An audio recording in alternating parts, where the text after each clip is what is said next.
The idea of reducing carbon by doing lots of early burning sounds pretty crazy, that we're going to go out and light more fires and that's going to prevent fires later down the track.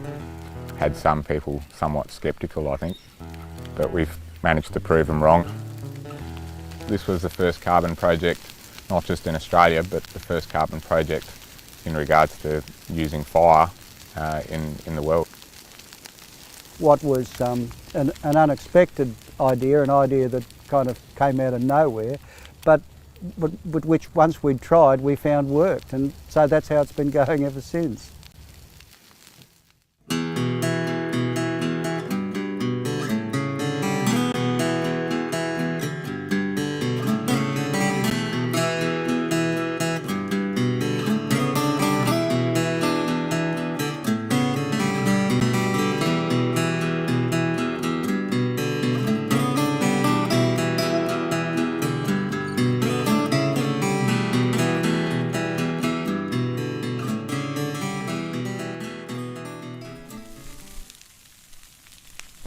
Northern Australia currently above 1,000 millimetres, it's about 500,000 square k's. Over half that area burns each year.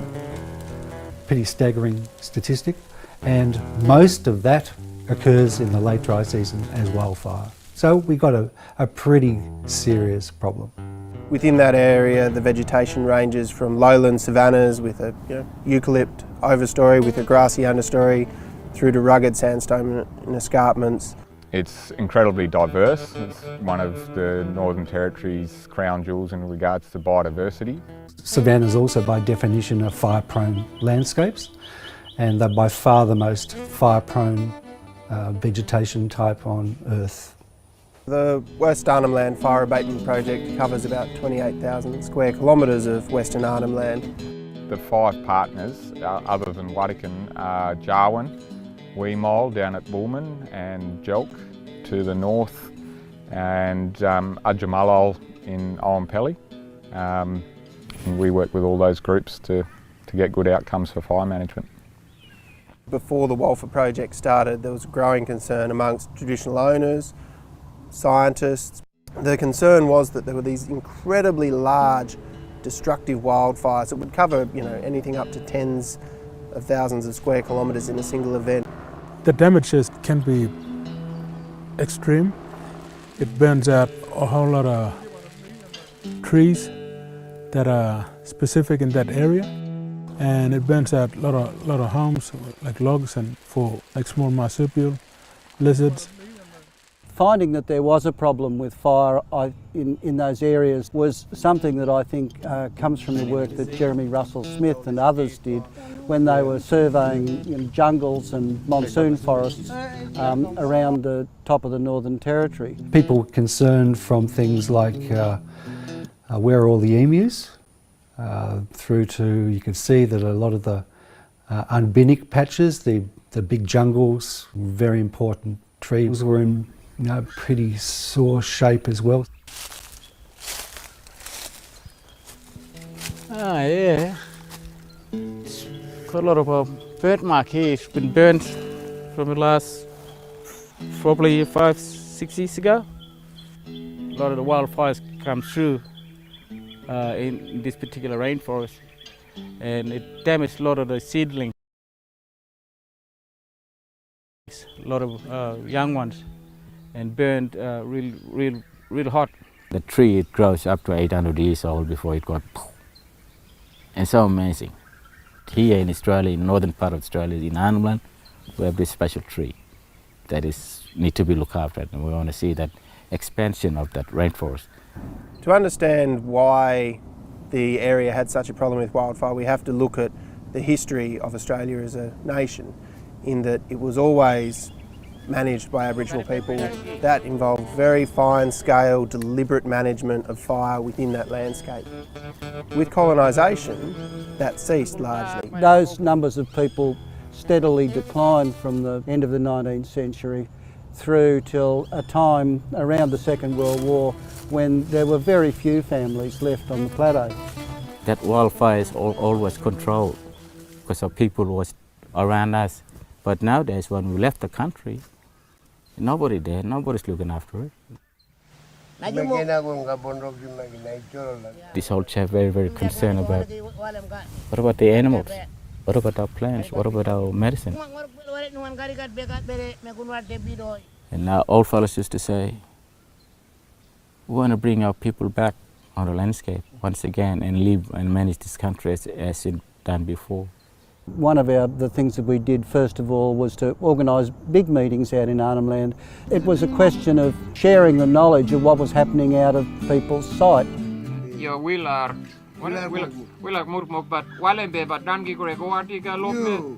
Bringing together traditional owners and groups right across the Walford project area to discuss the problems that were happening, to discuss how it had to be fixed, but also to start adapting traditional knowledge about fire management into this new idea of flying around in helicopters and actually, doing burning.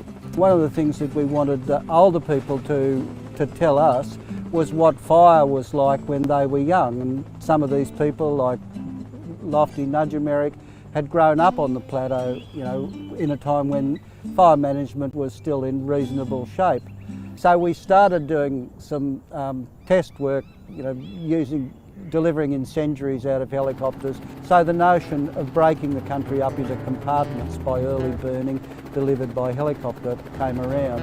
But to deliver it for the whole of the area was going to be much more costly, and we needed other means to do this.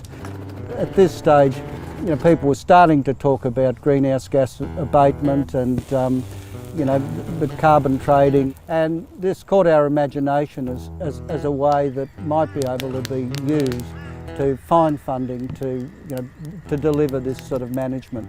So in 2000, we put up a proposal that said that through better fire management, emulating traditional approaches, strategic early dry season, patchy burns, we would be able to substantially reduce the amount of greenhouse emissions. This was the first carbon project, not just in Australia, but the first carbon project in regards to using fire in the world. We had to get in place very detailed fire mapping. We need to know fire extent. We need to know about the types of vegetation and the fuels that were being burnt. Scientists from around the world, they came here because I think it was a very exciting moment. The heat of them running around, but each had a little plot to go to and work with, and that's quite amazing.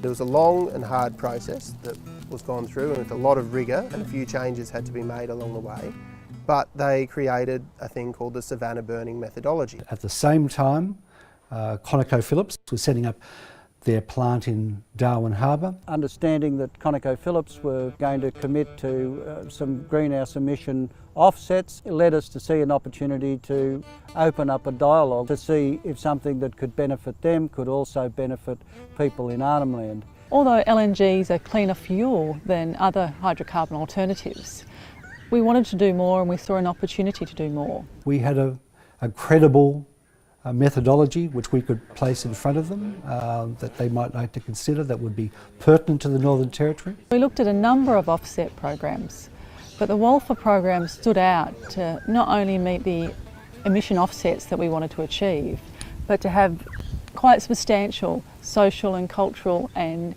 environmental benefits for the local community. To their credit, they came back and took a big risk.